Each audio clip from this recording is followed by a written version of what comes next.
seen that film Shazam? No, not that one. The old one, the kids' comedy from the 90s where the American stand-up comedian Sinbad plays a genie. Don't be worried if you haven't, by the way, because it literally doesn't exist. It seems to be a false memory people have. Half of the internet have convinced themselves that this thing really did happen. What it seems to be is a confusion of two memories of the Shaquille O'Neal genie-themed comedy Kazam and the fact that Sinbad really did do a lot of kids' comedies back in the 90s. Those two ideas have somehow formed a brundlefly of the collective memory, a mass belief shared by a remarkable number of people that this film really did exist. It might seem quite difficult on the surface of it to link Shazam with Indiana Jones, but give me a chance, okay? I'm going to do it.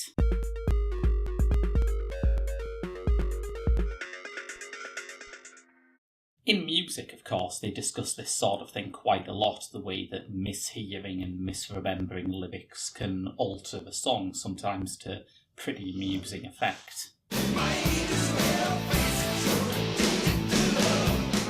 Excuse me while I kiss the sky. Lay my bones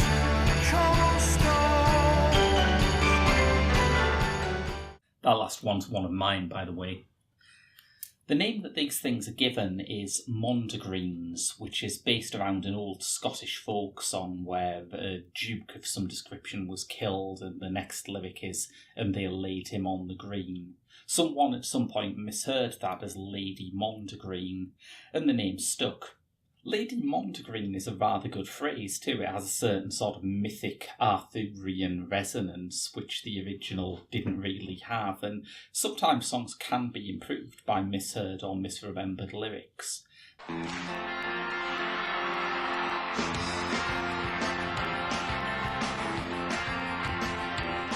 There's a story about R.E.M. that when they were recording one of their early songs, I Believe, Michael Stipe had written out all of the lyrics by hand and he showed them to a friend.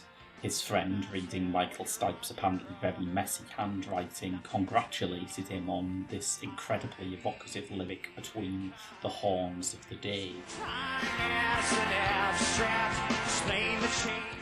In fact, Stipe had written between the hours of the day, but fortunately the song hadn't been recorded yet, so when they went into the studio he sang Horns of the Day, and sure enough, it's been that ever since.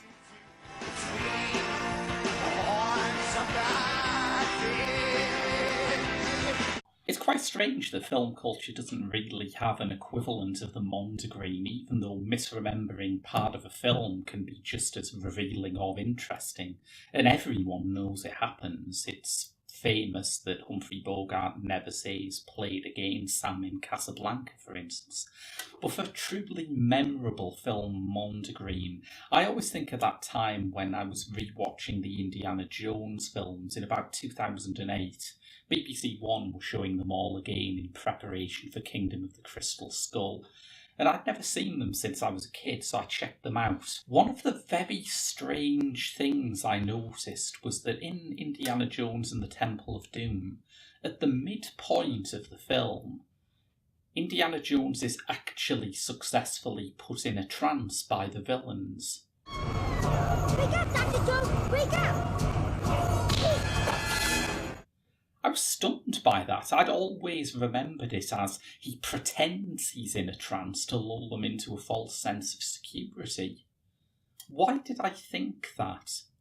On some levels it's personal. I was and still am a massive Doctor Who fan, and pretending to be hypnotised in order to lull the villains into a false sense of security is exactly the kind of thing the Doctor always does. You tricked me! No, Davros. You tricked yourself.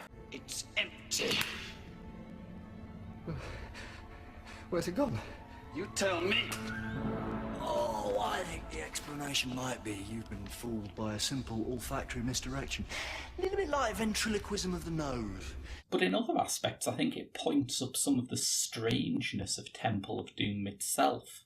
it made me reflect that it's actually quite weird that Indiana Jones gets successfully mesmerised. It's not as if Indiana Jones is an infallible action hero. He's not Superman. The first thing you see in Raiders of the Lost Ark is him getting successfully put in a potentially fatal trap. No time to argue. Throw me the idol, I throw you the whip. Give me the whip. Adios, senor. And it ends with him failing to prevent the Nazis from getting their hands on the Ark of the Covenant, although famously that works out a bit worse for them. But the fact that he's so completely helpless at the midpoint of Temple of Doom still feels really strange. It might partly explain why Steven Spielberg and so many others feel that it's an unusually bleak, downbeat film.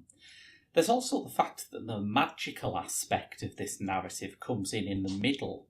Indiana Jones always has magical narratives, of course, but they're always brought in towards the end. They are discussed, hinted at, maybe even magical powers are teased throughout the film, but they're only shown in full bloom at the final moments as part of a literal deus ex machina. Nowadays, people tend to use that just to mean something that hasn't been set up properly. But you would set him as slam cliche ex machina.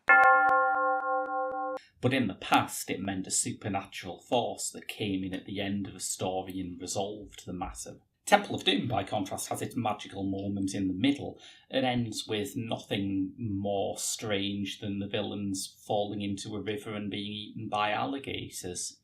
It's a pretty odd structure for an Indiana Jones film.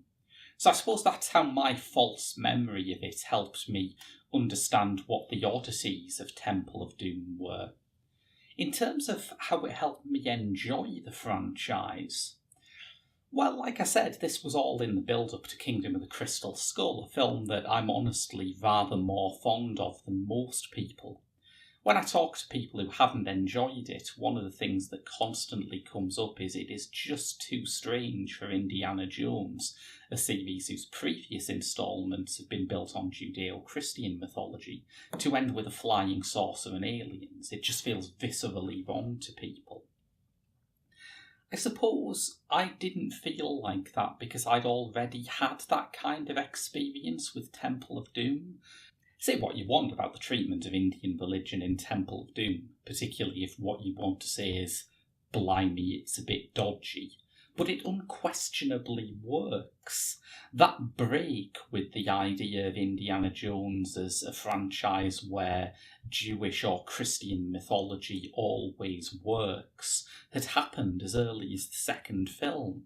I'm not saying that this is what I thought when I watched it as a kid, but seeing my memories corrected on BBC One did make me reflect that maybe on some level I knew there was something odd about that hypnosis being so successful. It created in my head a sense that Indiana Jones is just a story where everything works, and whatever magic or science fictional gadgets happen in the pulp fiction of the time when it's set, that's just what happens in the Indiana Jones universe. I can understand why people think that doesn't work. It's certainly not the sort of treatment of genre that Spielberg and Lucas normally go in for. It's far more ironic and postmodern than is normally their taste, but it's how I always saw the series. And all of this response was triggered by nothing more than watching Temple of Doom again and thinking, that didn't go like I remembered it. The people who remember Shazam are sometimes not as philosophical about their false movie memories. Some of them have latched onto an online theory called the Mandela effect, named after a popular misconception that Nelson Mandela had actually died in the 1980s. What they're probably remembering is either news reports of Mandela's imprisonment or release, or maybe the death of Steve Biko.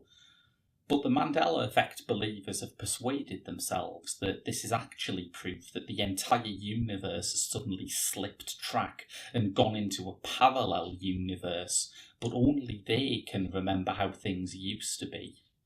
It's a kind of great metaphor for where we are at the moment, that there are people who would rather believe that the whole of reality has restructured itself rather than admit that they made a mistake. But mistakes are good. Mistakes can lead you down a more creative path. Misremembering things can cause you to wonder why you remembered something wrongly in the first place. What was attractive about the wrong memory that you preferred it to reality? And besides, no one remembers everything. No one has perfect recall. I mean, some people watching this probably haven't even noticed all the changes I made to the set.